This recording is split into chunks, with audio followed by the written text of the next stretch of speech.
Second ODI New Zealand और England के दरमियान पड़ला किसका बारी। इंग्लिश टीम की हालिया मायूस कुन कारकर्दगी से हुए कोचेस परेशान। जाफर आर्चर के अलावा कोई भी न्यूजीलैंड के बैटर को आउट करने में कामयाब ना हो पाया। सीरीज में बहुत ही अहम मोड़, न्यूजीलैंड अच्छी कारकर्दगी के साथ सरफरिस्त। एक बार फिर दोनों टीमों के ओपनिंग स्टैंड हुए फेयर। मिचेल की अगेन 50, उन्होंने बैक टू बैक 50 लगा के अपनी टीम के लिए बहुत ही अहम रन जोड़े। ग्राउंड सनशाइन, वेदर भी क्लीन, मज़ा आएगा सेकंड ओडीआई में। इंग्लिश टीम के batter Jos Buttler, Ben Duckett, Joe Root, Harry Brook किसी काम ना आए। न्यूजीलैंड ने टॉस जीत के बॉलिंग का फैसला किया, क्या ये सूतमंद साबित हो पाएगा। अस्सलाम वालेकुम, मेरा नाम नासिर अली है। आप देख रहे हैं क्रिकेट एनालिस्ट विद नासिर। जितने भी सुनने वाले जानने वाले उनको खुशामदीद कहते हैं, और जो भी मेरे चैनल को देख रहा है उनसे रिक्वेस्ट है कि मेरे चैनल को सब्सक्राइब, लाइक, शेयर मस्ट करें ताकि आने वाली वीडियो आप तक बआसानी पहुंच सके। नाज़रीन, आज हम आपको न्यूजीलैंड और इंग्लैंड के दरमियान सेकंड ओडीआई के हवाले से डिटेल शेयर करेंगे, और इस ग्राउंड में, न्यूजीलैंड के होम ग्राउंड में दोनों टीमों के हवाले से बताएंगे कि कहाँ पे किसने मिस्टेक की और कहाँ पे किसने अच्छी कारकर्दगी का मुजाहरा किया। और देखा जाए तो न्यूजीलैंड और इंग्लैंड के दरमियान जब फर्स्ट ओडीआई हुआ तो वहाँ पे काफ़ी दबाव का शिकार नजर आई इंग्लैंड की टीम, सिवाय इनके कैप्टन के हैरी ब्रोक के, जिन्होंने बड़ी ही शानदार कारकर्दगी का मुजाहरा किया। लेकिन फिर भी वो न्यूजीलैंड से भारी मार्जिन से मैच हारे और न्यूजीलैंड को 3 मैचों की सीरीज में 1-0 की बढ़तरी हासिल है। तो सेकंड ओडीआई की बात करूं तो यहाँ पे भी इंग्लिश टीम काफ़ी प्रेशर में है, और उनके जो दिगर खिलाड़ी हैं वो कैप्टन के अलावा वो काफ़ी कंफ्यूज है न्यूजीलैंड की विकेट से, और न्यूजीलैंड के जो बॉलर हैं उनका सामना करने में वो काफ़ी हिचकिचाहट का सामना कर रहे हैं। तो यहाँ पे सबसे पहले ग्राउंड की बात करूं तो सेडन पार्क न्यूजीलैंड का क्रिकेट स्टेडियम में बड़ा ही खूबसूरत है, जो कि साहिल समुंदर के पास है, और उसकी जो लाइट है ग्राउंड की, वो जब समुंदर के पानी पे पड़ती है तो यकीन माने इस तरह व्यू मैंने जिंदगी में आज तक नहीं देखा। और बड़ा ही छोटा ग्राउंड है लेकिन बड़ा ही शानदार है। क्राउड की बात करूं तो काफ़ी खासा अच्छा चार्ट था न्यूजीलैंड के क्राउड की जानिब से। और अगर यहाँ पे टॉस की भी बात हो तो न्यूजीलैंड ने टॉस जीत के पहले बॉलिंग का फैसला किया। उन्हें पता है कि इस टाइम हमने फुल चारों तरफ से कह रहे कि इंग्लिश टीम को हमने घेरा हुआ है, और इंग्लिश टीम काफ़ी कंफ्यूज है। तो कोशिश होगी न्यूजीलैंड के कैप्टन की कि कम रन रेट से उनको उतारा आउट किया जाए, और ताकि हमारे लिए सेकंड इनिंग में मुश्किल ना हो। तो यहाँ पे वेदर की बात करें तो वेदर भी सनशाइन और बड़ा ही खूबसूरत है, हल्की हवा है। और वेदर न्यूजीलैंड की ग्राउंड की बात करें तो वहाँ पे वेदर इस टाइम काफ़ी ज़्यादा चेंज है, और काफ़ी भारी तादाद में लोग एंजॉय करने के लिए इस ग्राउंड में मौजूद है। तो यहाँ पे इनिंग स्टार्ट होने से पहले दोनों टीमों का तारफ हो तो सबसे पहले इंग्लिश टीम का हम बताएंगे कौन से 11 प्लेयर सेकंड ओडीआई में ग्राउंड में मौजूद है। तो जिमी स्मिथ और बेन डकर्ट ओपनिंग फेस कर रहे हैं, और बड़े ही शानदार बैटर हैं दोनों। अलबत्ता फर्स्ट ओडीआई में ये नहीं चल पाए, सेकंड में इनको कुछ अच्छी परफॉर्मेंस दिखाना होगी। उसके बाद इनके पास जॉय रूट मौजूद है, और वो भी फर्स्ट ओडीआई में संभलने की उन्होंने कोशिश की लेकिन उसमें कामयाब नहीं हो पाए। उसके बाद जैकब बैथल इनके पास मौजूद है, अच्छा हिटर इनके पास मौजूद है। देखते हैं कि ये अपनी कारकर्दगी से कितना मुतमिन कर पाते हैं अपने कोच और कैप्टन को। उसके बाद इनके कैप्टन की बात करें तो हैरी ब्रोक मौजूद है, और फर्स्ट ओडीआई में काफ़ी अच्छी फॉर्म में थे, और इन्होंने इंग्लिश टीम को फुल बचाने की कोशिश की, लेकिन इस अकेले बंदे ने 135 रन बनाकर वो भी इंग्लिश टीम के काम ना आए, और इंग्लिश को मायूसी का सामना करना पड़ा। उसके बाद जोश बटलर इनके पास मौजूद है, अच्छे बैटर और लॉन्ग हिटर है, विकेट कीपर है। अलबत्ता इस टूर में वो फील्ड कर रहे हैं, और साथ में अगर बात करूं सैम करन इनके पास मौजूद है कि ऑलराउंडर है और बड़े ही अच्छे बैटर हैं और ये भी लॉन्ग हिटिंग के माहिर हैं और देखते हैं कि सेकंड ओडीआई में क्या परफॉर्मेंस देते हैं। उसके बाद अगर बात करूं जिमी ओवरटॉन, ये फास्ट बॉलर भी हैं और साथ में बैटिंग के जोर भी दिखाते हैं। इन्होंने हैरी ब्रोक का साथ दिया बहुत ही शानदार, लेकिन ये दोनों फर्स्ट ओडीआई ना बचा सके। उसके बाद ब्रैडन क्लेस इनके पास मौजूद है जो कि बॉलर है, लेकिन ये भी थोड़ी बहुत हिट कर लेते हैं और रन बना लेते हैं। तो देखते हैं कि ये भी क्या परफॉर्मेंस देते हैं। उसके बाद इनके पास आदिल रशीद मौजूद है जो कि स्पिन गूगली बॉलिंग करते हैं और अभी तक तो इन्होंने कुछ उस तरह फॉर्म नहीं दी और सेकंड में देखते हैं कि ये क्या करते हैं। उसके बाद इनके पास जाफर आर्चर मौजूद है जो कि लुक वुड की जगह इन्होंने ऐड किया और जाफर आर्चर आपको पता है एक टॉप क्लास बॉलर है और ये टफ टाइम देगा न्यूजीलैंड को, क्योंकि न्यूजीलैंड की जो विकेट्स है वो बिल्कुल इनके मुताबिक है और जिस तरह इनकी पेस है और बॉस है, तो मेरे ख्याल में न्यूजीलैंड के बैटर को टफ टाइम जरूर देंगे। उसके बाद न्यूजीलैंड की बैटिंग की बात करूं, बॉलिंग की बात करूं तो कौन से 11 प्लेयर इस सेकंड ओडीआई में है, तो विल यंग स्टिल कंटिन्यू है ओपनिंग स्टैंड में रविंद्रा के साथ और इन दोनों की भी ओपनिंग स्टैंड इस टाइम कामयाब नहीं हुई, लेकिन फिर भी ये सेकंड ओडीआई में कंटिन्यू है क्योंकि ऑलरेडी ये फर्स्ट ओडीआई जीत गए हैं, जिसकी वजह से इन्होंने इनको चेंजिंग नहीं किया। कैन विलियमसन मौजूद है इनके पास और बड़े ही मोस्ट सीनियर बैटर हैं और फर्स्ट इनिंग तो 0 रन बनाए और सेकंड में देखते हैं कि ये क्या परफॉर्मेंस देते हैं। उसके बाद Darren Mitchell out class form दी इन्होंने फर्स्ट ओडीआई में और ये स्टिल कंटिन्यू है। साथ में टॉम लिथम मौजूद है इनके पास। उसके बाद मिचेल ब्रेसवेल, इन्होंने भी फर्स्ट ओडीआई में अच्छी परफॉर्मेंस दी और ये ऑलराउंडर है, बॉलिंग बैटिंग दोनों करते हैं। साथ में इनके जो कैप्टन है मिचेल सेंटनर, वो इनके पास मौजूद है और बड़ी ही शानदार कैप्टन है। यकीन माने बॉलिंग हो या बैटिंग अच्छे अंदाज से करते हैं और साथ में अपने जो प्लेयर्स हैं फ्रेंडली माहौल में लेके उनको चलते हैं, जिसकी वजह से ये काफ़ी मशहूर हैं और अच्छे मिजाज के हैं, जिसकी वजह से इनको पसंद किया जाता है कैप्टनी में। उसके बाद बॉलिंग की बात करें तो नथन स्मिथ इनके पास मौजूद है, जकरे फॉल्क्स मौजूद है जिन्होंने फर्स्ट ओडीआई में तबाहकुन बॉलिंग की और सेकंड में भी ये कंटिन्यू है। साथ में बैरल टेक्नर मौजूद है इनके पास, न्यू बॉलर है। देखते हैं कि ये हेनरी की जगह पे इनको रखा गया है और देखते हैं ये क्या परफॉर्मेंस देते हैं। उसके बाद जॉकब डफी इनके पास मौजूद है। तो इंग्लिश टीम ने इनिंग का आगाज किया, तो फर्स्ट इनिंग इंग्लिश टीम ने अगेन आगाज किया लेकिन मायूस कुन आगाज रहा और कुछ खास परफॉर्मेंस नहीं दी।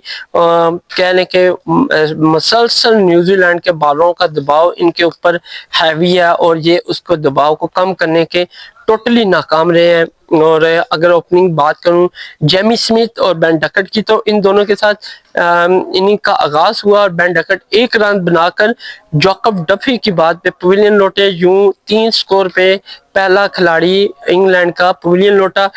और जेमी स्मिथ की बात करूं तो उन्होंने भी 13 रन बनाए, 29, 2 खिलाड़ी आउट और जैकरी फॉल्स का ये शिकार हुए। अर्ली विकेट हासिल करना न्यूजीलैंड के लिए बहुत ही सूदमंद साबित हुआ और यकीन माने कि इसी की वजह से इंग्लिश की सारी बैटिंग लाइनअप लड़खड़ा के रहेगी और वो टोटली कंफ्यूज नजर आए, क्योंकि वो न्यूजीलैंड की पिच बॉस विकेट को खेलने में टोटली मिस जज कर रहे हैं और उनको समझ ही नहीं आती बॉल जा किधर रही है और शॉट किधर खेलनी है। तो इस वजह से वो अपनी गलतियों की वजह से एज लगते गए, आउट होते गए और अपनी टीम के लिए कुछ बड़ा स्कोर करने में तकरीबन सभी ही नाकाम रहे सिवाय एक ही प्लेयर के। और देखते हैं कि वो कौन है। उसके बाद जो रूट की बात करूं तो जाकोब बैथल के दरमियान पार्टनरशिप का आगाज हुआ और इन दोनों ने तकरीबन 20+ स्कोर ही किए। यहाँ पे थर्ड शिकार 25 रन बनाकर जॉय रूट पवेलियन गए और टेक्नर की बॉल पे ये आउट हुए। जो न्यू बॉलर इन्होंने खिलाया उसने फर्स्ट विकेट ली इस इनिंग में और इंग्लिश टीम के 51 पे 3 खिलाड़ी पवेलियन गए। उसके बाद जॉकब बैथल की बात करूं तो वो भी ज्यादा रन नहीं बनाए, 18 रन उन्होंने किए और नथन स्मिथ का शिकार हुए। 63 पे 4 खिलाड़ी पवेलियन गए। उसके बाद हैरी ब्रोक और जोश बटलर के दरमियान पार्टनरशिप का आगाज हुआ, तो इनके दरमियान भी जस्ट 20 प्लस स्कोर ही बना।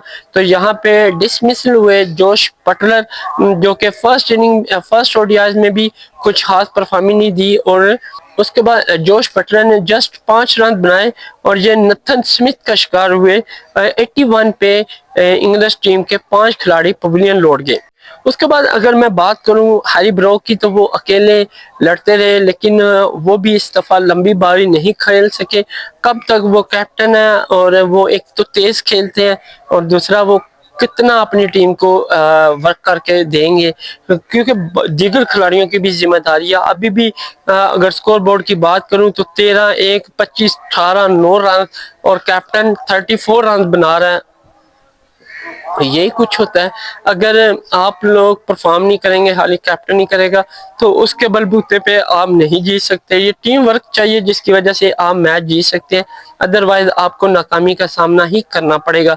तो उसके बाद अगर मैं बात करूं हैरी ब्रोक की, तो वो 34 रन बनाकर 6 शिकार हुए।